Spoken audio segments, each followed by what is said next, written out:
California is a strong brand, the place of dreams, movie stars and new beginnings, with a heavenly climate. But the Golden State is running out of money, and so is the city of Los Angeles. Public services are being cut, unemployment is rising, and many people have lost their homes in the economic crisis. But optimism and the belief in the power of America seem unaffected. Who are the pioneers of the new America in the making? And how do they see the future? Any donations?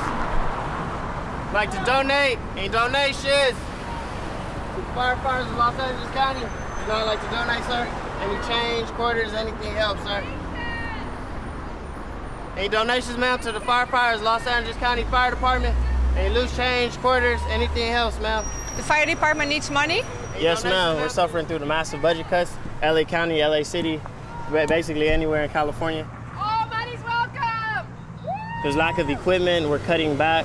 I mean, would you like to have a house burning and nobody come and save you? Yeah, it wouldn't be too good. Like to donate? Any donations? We faced a huge deficit this year in the city. At one point, close to $500 million deficit in the upcoming year.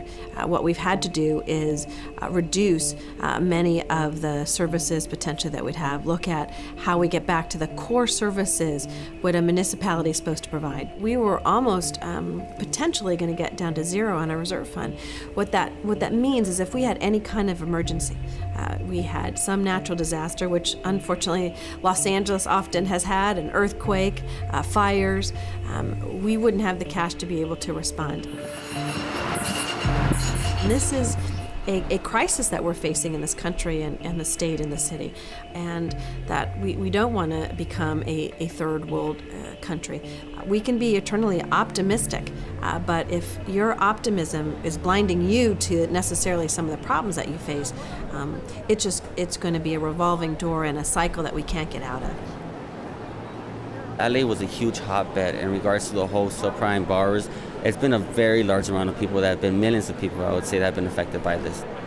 So as you can see, there are a lot of people here asking for assistance. And these fairs are something that are going on a monthly basis within the alley area, so there is still a tremendous need out there.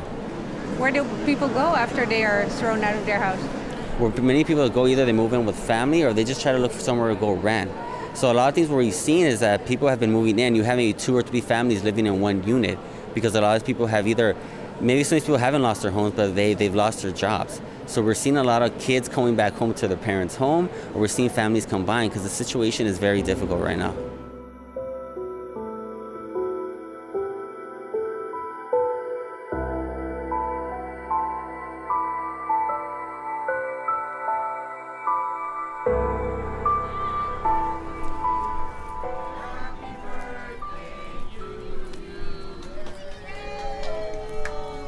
I think Oak Park has always been one of my favorites, and I think that's why we started going over there once we realized we could legally park there, because for me, that's where I grew up, so it feels very home to me.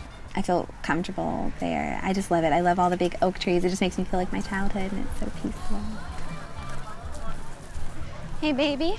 Do you want hamburgers, Justin, or do you want hot dogs? Hot dogs. Yeah, I think the kids would prefer hot dogs. Watch out, Justin. You can't come over here, son. It's going to get really hot soon. Stella,